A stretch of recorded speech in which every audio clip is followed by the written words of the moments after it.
India TV 9 news Maharashtra.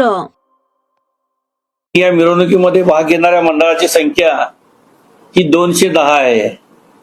आमच्या मध्यवर्तीकडे असलेल्या नोंदीनुसार 210 जयंती मंडळ मिरवणूक काढतात।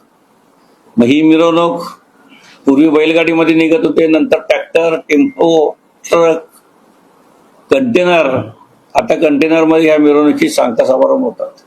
या मिरवणुकीमध्ये डॉक्टर बाबासाहेब आंबेडकरांच्या जीवनातील जे प्रसंग घडलेले आहेत ते म्हणजे जन्मापासून सर्व देखावे त्याच्यामध्ये करण्याची भूमिका मध्यवर्ती जयंती उत्सव समितीने या ठिकाणी घेतली आहे। मिरवणुकीची परवानगीसाठी माननीय पोलीस आयुक्तांना विनंती केली आणि त्यांनी ती परवानगी आम्हाला दिली। या मिरवणुकीमध्ये मध्यवर्ती जयंती उत्सव समितीने सर्व मंडळाला विनंती केली की डीजेला बंदी आहे, डीजे आपण कोणत्याही मंडळाने लावू नये, एक बेस एक टॉप क्लिअर साऊंड हे धोरण गेल्या 2 वर्षापासून आंबेडकर जयंतीमध्ये आपण अंगीकारलंय।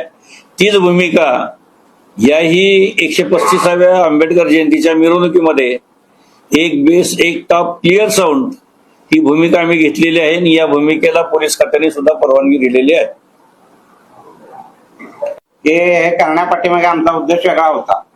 गेले 2-4 वर्षापासून जे छोटे छोटे मंडळ आहेत आमचे, त्यांना प्रत्येक ठिकाणी ब्लॉक केलं जात होतं, त्यांच्या गाड्या पुढे येत नव्हत्या। त्यामुळे सर्व मंडळाच्या कार्यकर्त्यांनी आमच्याकडे मध्यवर्तीकडे तक्रार केली। ते म्हणाले की आमच्या गाड्या पुढे जात नाही, यासाठी तुम्ही ठोस असा निर्णय घ्या की जेणेकरून आम्हाला न्याय मिळेल।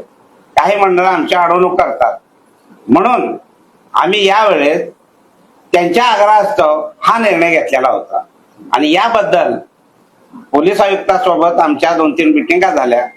त्यांनी सुद्धा आम्हाला सांगितलं की बाबा तुम्ही एकच मिरवणूक काढा।